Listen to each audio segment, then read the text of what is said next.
I'm expecting, anticipating the move of God. Come on, somebody sing that with me. Say, I'm expecting, anticipating a move of God. Say, I'm expecting. Good morning, and welcome to our morning virtual worship service. Today, we will begin with a word from our pastor, followed by a Sunday school lesson and church announcements. Good morning. Thank you for allowing us to come into your home on this joyful Sunday morning. Our prayers go up to the family of Representative John Lewis, who has fought tooth and nail for our freedom. Let us pray much for that family. Let us pray for Viola Dreyer and her family, as well as Sister Maggie Edie and her family. Our prayers go up for those families and all other families that are experiencing difficulties or the loss of loved ones. We are living in a time, coronavirus is reaping havoc upon our country. People are dying in great numbers. People are dying because of other causes, other illnesses. And it is praying time. If you know the work of prayer, it is time for you to lift up this country, the leadership, all of those that are involved in taking care of our sick and our ill.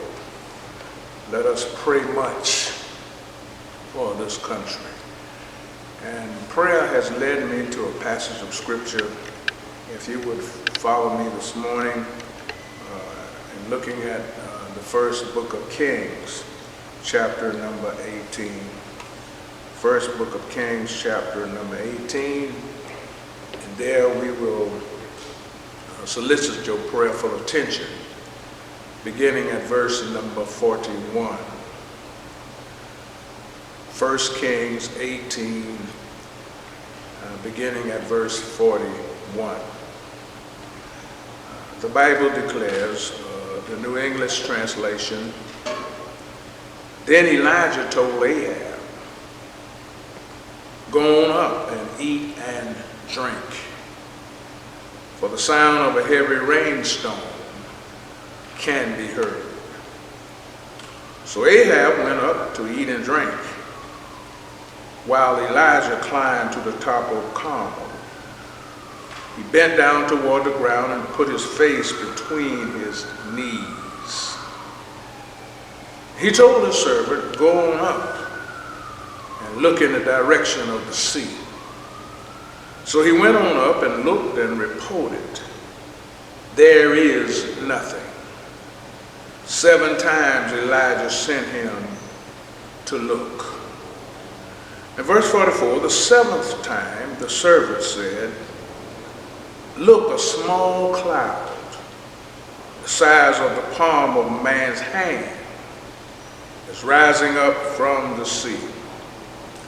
And Elijah then said, go and tell Ahab, hitch up the chariots and go down, so that the rain won't overtake you. Meanwhile, in verse 45, the sky was covered with dark clouds. The wind blew, and there was a heavy rainstorm. Ahab rode towards Jezreel. Can we say amen this morning? This morning, for a little while, we ask your prayerful meditation, your focus as we attempt to reason with you from the thought praying with expectations. Praying with expectations. The reason some of our prayers are never answered is because we don't pray with expectations of receiving what we ask for. When you pray, be on the lookout for an answer.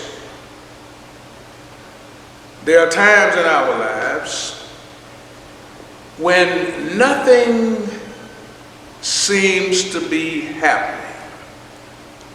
Just as the servant of Elijah came back and told Elijah that he looked and there was nothing. There are times in our lives when nothing seems to be happening.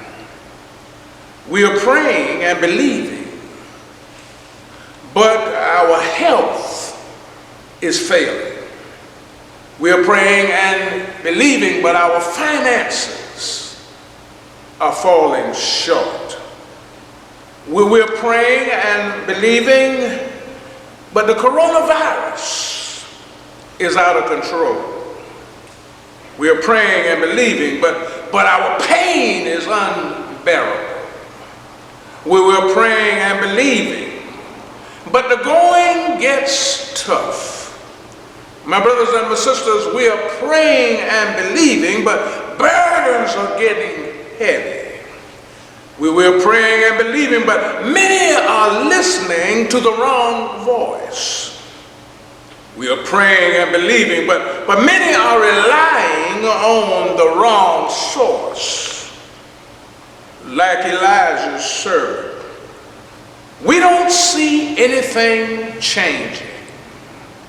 We are still dealing with the same problems. We have to remind ourselves that God is still in control. Just because we don't see anything happening, that does not mean that God is not working on our behalf. My brothers and sisters, let me leave you this morning with three things in this passage about Elijah's behavior that jumps out of the text. First of all, notice, number one, his confidence. Elijah's confidence. If you're going to pray with expectations, then you need confidence. Notice his confidence. There was no forecast of rain coming his way. No prediction of rain. No warning signal of rain. The sky was cloudless. It was calm and it was clear. But Elijah had faith in God. He expected the rain, although there was no sign of it coming, and it had been more than 3 years since the last rain. But Elijah remembered how God had answered prayer before.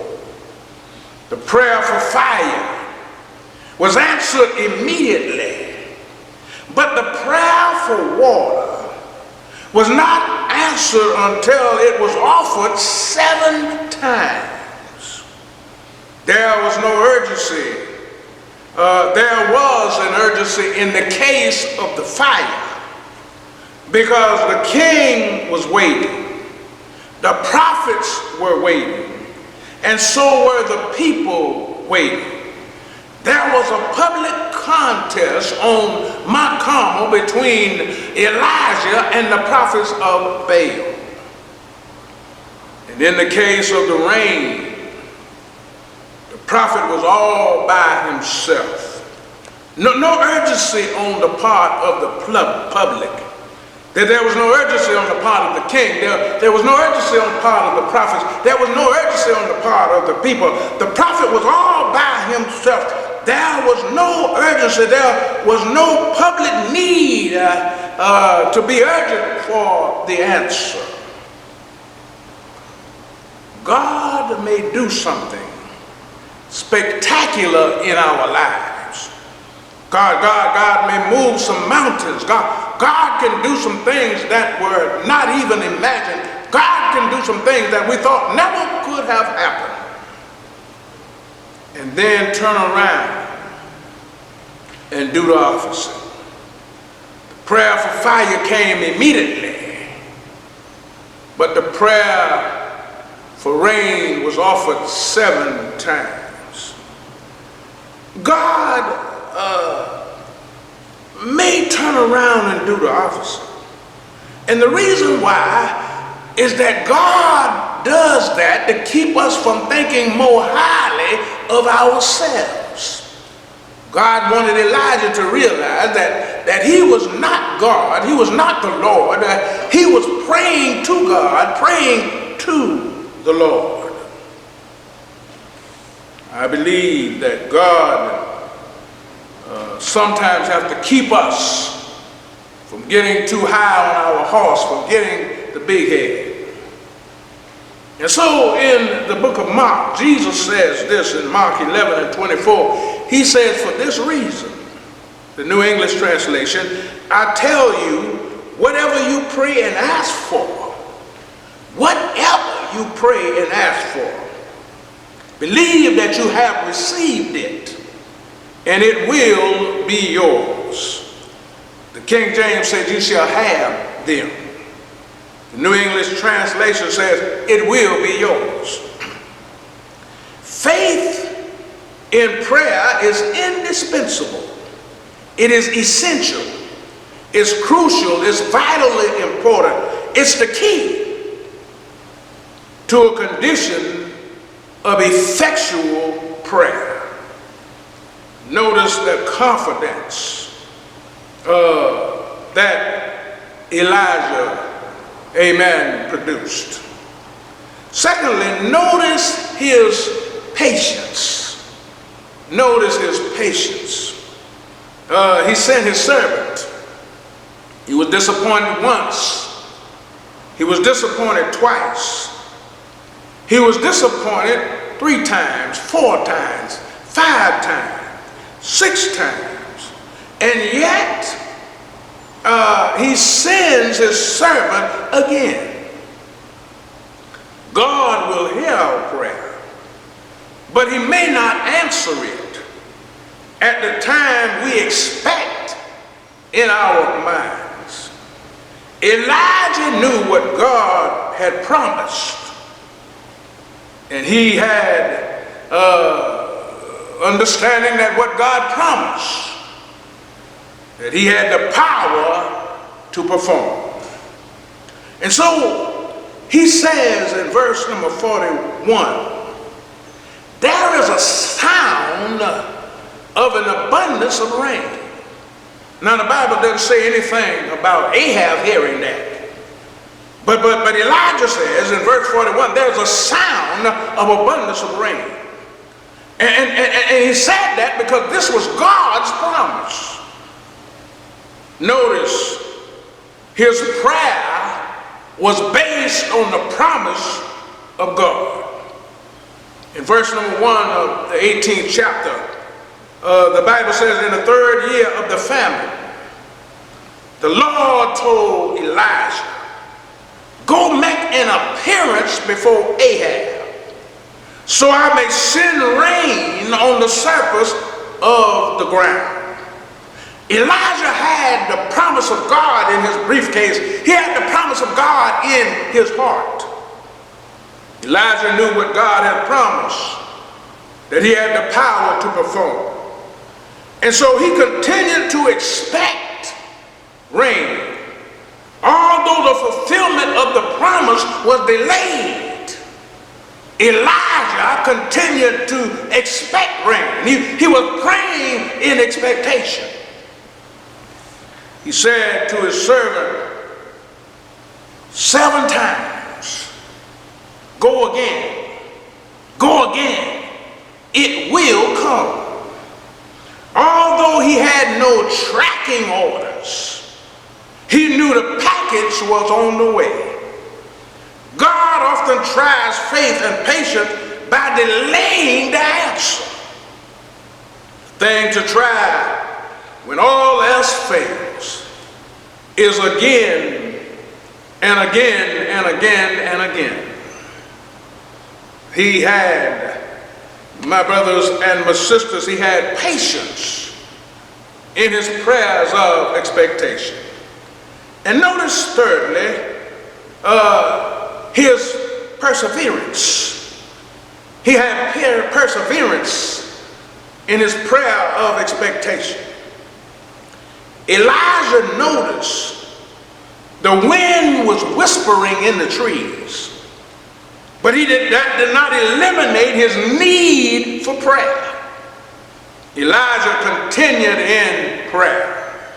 And let us not become discouraged in our prayer life. Elijah was met with some discouragement. His servant returned from looking toward the sea and said, there is nothing. There is nothing. There is some times in our lives, there are some seasons in our lives when we just don't see nothing. We preach and we preach and we preach, and we don't see our congregation getting any better. We preach and we teach and we learn and we understand, and things still don't get any better. We talk to our children and tell them that this is the way that you ought to walk in, and yet still things don't get any better. There are so many see-nothing days or seasons in our lives. But Elijah kept on praying. Continued blessings involves demands, repeated petitions. Today's prayer will not do for tomorrow's blessings. Solomon said, his mercies are new every morning. So Elijah said, go again 7 times. And it came to pass that the heavens were black with clouds, and the wind, there was a great, great rain. Prayer, my brothers and my sisters, is an acknowledgement to God of our helplessness. Perseverance in prayer is still rewarded. Jesus says in the New English translation in Luke 18:1, the Bible says Jesus told them a parable to show them that they should always pray and not lose heart. King James says, and not faint. Don't give up. Whatever you do, don't give up. God's time for mercy will come, but never cease from praying because he delays his response. God knows what he's doing. God is building character in our lives. God knows what he's doing, but he delays the answer. 6 times the prophet sent his servant to scan the skies for any signs of rain. 6 times the servant came back with disappointing news. I don't know what Elijah's prayer was, but if I could use my spiritual imagination, I believe he said, God, you told me to go and make an appearance before Ahab, so I may send rain on the surface of the ground. And so I believe that Elijah repeated the promise back to God. And I believe that he said, as the old church said, now Lord, you ought to do what you said. Sometimes our prayers have to be prayed over and over again and again, before we can get an expected answer. I know You said you prayed about it and stopped worrying about it. You turned it over to the Lord and He worked it out. But there are some times that we have to wrestle in prayer. That we have to pray over and over and over and again and again and again. But my brothers and my sisters, as I leave you this morning, whatever you do, don't give up. And don't lose hope. Yes, sir, when the servant came back the seventh time, well, he had seen a little cloud about the size of the palm of a man's hand. And every now and then, God will send us a little something to let us know that He has heard our prayer. And if you're expecting this morning showers of blessing, hold on, yes, a little while longer. There may not be a cloud in the sky, yes, but don't give up, yes, don't lose your hope, yes, don't give up on Jesus, yes, because He keeps the prayer wheel turning, yes, and He keeps the fire burning, yes, He keeps the demons going, and He keeps the power flowing, yes. I'm expecting a blessing, yes. I'm looking out for a blessing, yes. He may not come, yes, when I think He will, but I know that He will come, yes. Hold on, just a little while longer, yes. Don't lose hope, yes. Hold on, yes, a little while longer. Pray expecting an answer. Pray expecting the blessing. Pray expecting that there shall be showers of blessing. Pray expecting that God will answer. Whatever He promised, He's able to perform. Repeat His promise back to Him. Because whatever He said He will do, that is just what He will do. If we pray believing that we receive what we ask for, the Bible says that we shall have what we ask for. What we ask for is yours. If you pray believing, if it's in the will of God, if you pray God's promise back to Him, you shall have what you ask for. The Bible said it, I didn't. Trust and obey. Trust and believe that God will hear and answer prayer. Look out for the answer. Expect the blessing. Listen this morning. Thank you for allowing us into your home. It is our prayer that somebody would be inspired to pray with expectations, that somebody would be inspired by the fact that though you haven't seen nothing yet, that help is on the way. Listen what Elijah said to his servant. He said, go up now. Now, my brothers and my sisters, is the acceptable time. Now is the day of our salvation. You can be saved today. Romans 10:9 says, if you will confess with your mouth and believe in your heart that God has raised Jesus Christ from the dead, you shall be saved. That's a promise. You shall be saved. Romans 10:13 goes a step further. It says, whosoever shall call on the name of the Lord shall be saved. Call Him and expect to be saved. God bless you. We're praying with you. We're praying for you. Until the next time, pray with expectations. See you. Good morning, Second Arnold. This is the day that the Lord has made. Let us rejoice and be glad in it. The Sunday school lesson for today is the wisdom of Jesus. The Bible background comes from the book of Mark, the 6th chapter, verses 1 through 6.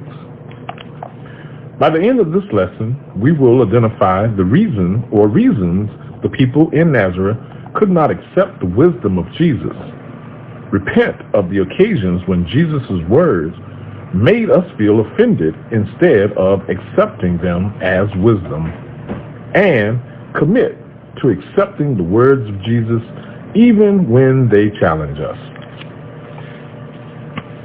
The key verses in the lesson are from Mark 6th chapter, 2nd and 3rd verses. Now Jesus had returned on his second trip back to Nazareth as a teacher, a rabbi traveling with his students. Jews were used to educated rabbis speaking with wisdom and authority, but Jesus amazed them.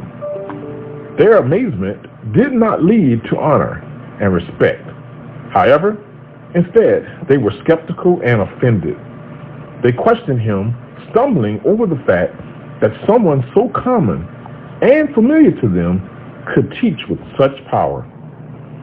There was disbelief that a mere carpenter could be so wise and perform miracles, implying that such gifts could not come from God, and thus must be from Satan. Now Jesus told them, a prophet is honored everywhere except in his own hometown and among his relatives and his own family. Simply reflecting on the events immediately prior to this visit proves the accuracy of this statement. A woman had faith that she would be healed if she could just touch his clothes. A leader in the synagogue had faith that his daughter would be healed if Jesus touched her. A man with many demons worshipped him, and even the demons recognized his authority. Yet, in his own hometown, among his own people, Jesus only found a few willing to have enough faith to even come to him for healing. His inability to work was not because he was limited in power, but because he performed miracles in the presence of faith. There was such a void that even he was astonished by their lack of faith. Sadly, this was a foreshadowing of how others would respond to him in the future. It is tempting to read Mark, the 6th chapter, the 1st through the 6th verses, and judge the actions of those in Jesus' hometown. How can they reject the Savior, having heard of his miracles and witnessed his wisdom and teaching?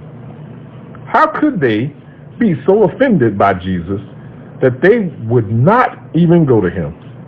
In reality, we have a tendency to do the same. We have access to God's word. We read it, yet we can get offended when his words convict our hearts and reveal our sin. But because we realize that we should not be offended by the message of his word, we sometimes lash out at the messenger, the pastor who preaches a convicting message, the spouse who lovingly confronts, the friend who challenges or holds us accountable. We may not ask aloud, "Who do you think you are?" But our actions reveal our attitude. We stop praying and stop seeking him. As a result, our faith falters, and we neglect our relationship with the Lord. Mark reveals that in the end, we are the ones who suffer. We would do well to remember the line from the old hymn, "What a friend we have in Jesus. Oh, what peace we often forfeit. Oh, what needless pain we bear, all because we do not carry everything to God in prayer." Thank you for listening to today's lesson, and may God bless each of you.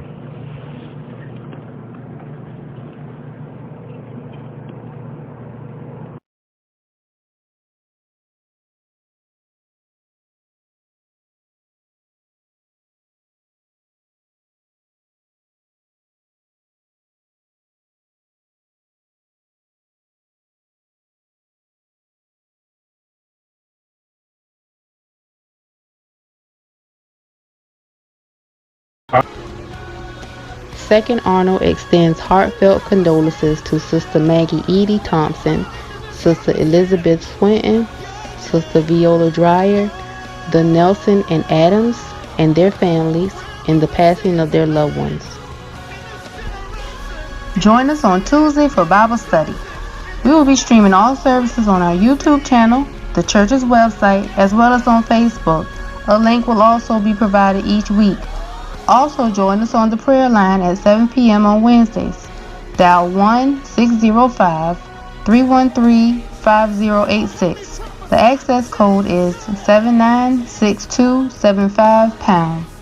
Harvest Day contributions, tithes, and offering, as well as all building fund donations, can be contributed through the GiveLify app, in person from 12:30 p.m. to 4:30 p.m.